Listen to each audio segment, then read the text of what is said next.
ಹೆಣ್ಣು ಮಕ್ಕಳಿಗೆ ಗೃಹ ಲಕ್ಷ್ಮಿ ದುಡ್ಡು ಬಂದಾಗ ನೀಲಿ ಬಾನಲ್ಲಿ ತೇಲೋ ಮೋಡ ನಾನೀಗ, ಗಾಳಿ ಮಾತನ್ನು ಯಾಕೆ ಕೇಳಬೇಕೀಗ? ಚಿಟ್ಟೆಯಾಗಿ ಹಾರೋ ಹೂವು ನಾನೀಗ, ಪುಟ್ಟದಾಗಿರೋ ಚಂದ ತೋಟ ಬೇಕೀಗ.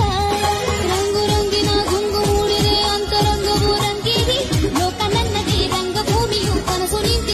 ಹೆಣ್ಣು ಮಕ್ಕಳಿಗೆ ಗೃಹ ಲಕ್ಷ್ಮಿ ದುಡ್ಡು ಬಂದಾಗ ನೀಲಿ